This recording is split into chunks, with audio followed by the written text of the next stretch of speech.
Assalamualaikum warahmatullahi wabarakatuh. Saya Irfan Arif dari kelas 2KA21 dengan NPM 101246601. Nah, di sini saya akan menjelaskan diagram proses. Nah, bagaimana sih diagram proses ini bekerja dan apa itu diagram proses? Nah, uh, pada materi sistem operasi, itu salah satu konsep yang sangat penting untuk dipahami itu adalah diagram proses ini sendiri. Nah, diagram ini tuh digunakan untuk menggambarkan bagaimana sebuah proses berpindah dari satu keadaan ke keadaan lainnya selama dieksekusi oleh sistem operasi. Nah, sebelum membahas diagramnya, kita harus memahami terlebih dahulu apa sih yang dimaksud dengan proses. Nah, proses itu adalah program yang sedang dijalankan oleh komputer. Nah, ketika kita membuka aplikasi seperti Microsoft Word, Google Chrome, dan lain-lain, itu sistem operasi akan membuat proses untuk menjalankan aplikasi tersebut. Nah, namun sebuah proses tidak selalu langsung berjalan mulus tanpa gangguan. Tapi ada beberapa tahapan atau status yang harus dilewati terlebih dahulu. Nah, status-status inilah yang disebut diagram proses. Nah, yang pertama, kita akan masuk ke dalam status new. Seperti namanya, new ini berarti proses baru saja dibuat oleh sistem operasi. Nah, pada tahap ini, proses masih berada dalam tahap persiapan dan belum masuk ke antrian CPU. Sebagai contoh, ketika kita mengklik ikon Google Chrome, sistem operasi akan mulai membuat proses Chrome. Nah, pada saat itulah proses berada pada status new.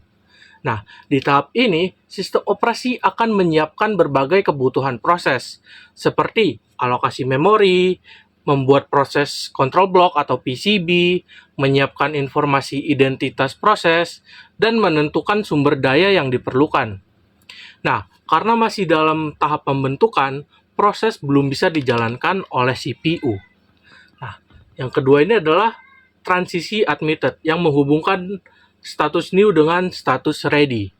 Nah, setelah proses selesai dibuat, proses akan mengalami perpindahan yang disebut admitted. Admitted berarti proses diterima oleh sistem operasi yang dimasukkan ke dalam antrean siap atau ready queue. Nah, bayangkan, seperti mahasiswa yang sudah selesai melakukan registrasi ujian, setelah regis diterima nih, mahasiswa masuk ke ruang tunggu sebelum dipanggil mengikuti ujian atau memasuki ruang kelas ujian. Nah, begitu juga dengan proses. Setelah diterima sistem, proses masuk ke antrian ready dan menunggu giliran menggunakan CPU. Lalu yang berikutnya ada status ready. Nah, ready itu berarti proses yang sudah siap dijalankan, tetapi masih menunggu giliran mendapatkan CPU. Nah, banyak yang sering salah paham dan menganggap ready berarti proses sedang berjalan, padahal salah.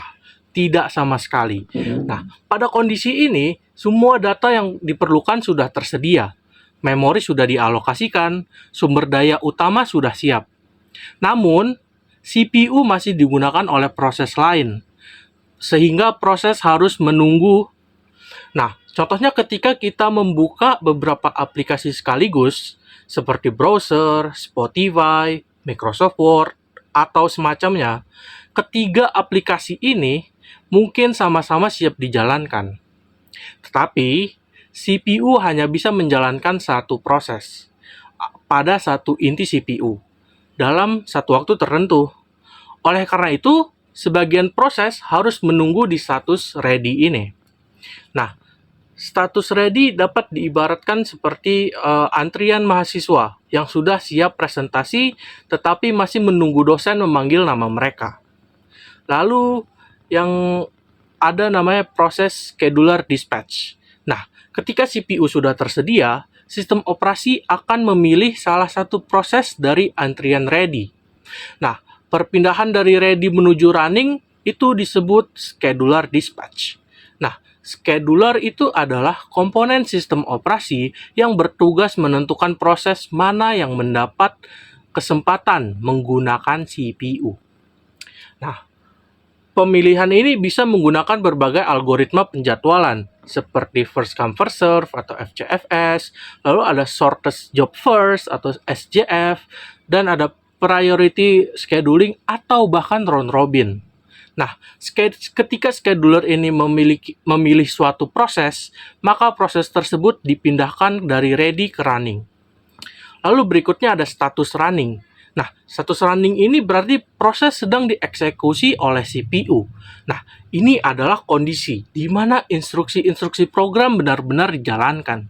Nah, contohnya, ketika kita mengetik di Microsoft Word, dan ketika video YouTube sedang diputar, dan ketika game sedang berjalan, pada saat itu CPU sedang memproses instruksi yang dimiliki program tersebut. Nah, status running merupakan pusat aktivitas dalam diagram.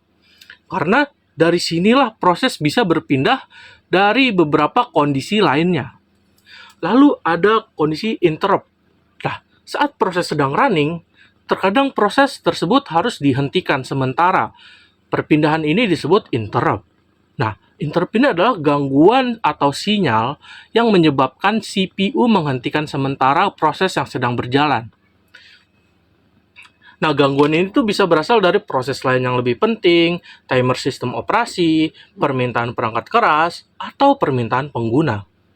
Nah, misalnya, dalam algoritma round robin. Nah, setiap proses hanya mendapatkan jatah waktu tertentu yang disebut kuantum. Nah, jika waktu tersebut habis tetapi proses belum selesai, maka sistem operasi akan melakukan interrupt dan mengembalikan proses ke dalam antrian ready. Nah, tujuannya apa? Agar proses lain juga mendapatkan kesempatan menggunakan CPU. Nah, contoh sederhananya, seperti dosen yang sedang mendengarkan presentasi satu kelompok. Tetapi setelah waktunya habis, dosen meminta kelompok tersebut berhenti sementara, agar kelompok lain dapat berpresentasi. Lalu ada I/O or even wait. Nah, selain mengalami interrupt, proses running juga dapat berpindah ke status waiting. Nah, perpindahan ini disebut input-output or even wait.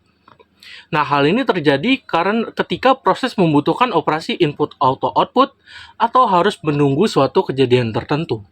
Nah, contohnya menunggu file selesai dibaca dari hard disk, lalu menunggu data dari internet, menunggu input keyboard, atau menunggu hasil dari printer gitu. Nah, karena operasi input-output ini biasanya jauh lebih lambat dibanding kecepatan CPU, maka tidak efisien jika CPU hanya diam menunggu. Nah, oleh karena itu, sistem operasi memindahkan proses ke status waiting, sehingga CPU dapat digunakan oleh proses lain. Lalu ada status waiting. Waiting atau block berarti proses sedang menunggu suatu kejadian agar dapat melanjutkan eksekusinya. Pada status ini, proses tidak menggunakan CPU, tidak berada dalam antrian ready, proses hanya menunggu kondisi tertentu terpenuhi. Misalnya, sebuah aplikasi sedang mengunduh data dari internet. Nah, selama data belum selesai diterima, aplikasi akan berada dalam status waiting. Nah, keuntungan sistem operasi modern adalah CPU tidak akan terbuang sia-sia. Saat satu proses waiting, CPU langsung menjalankan proses lain yang ada di antrian ready. Lalu ada I/O or even completion. Nah, ketika operasi input-output atau kejadian yang ditunggu selesai, proses mengalami transisi yang disebut I/O or even completion.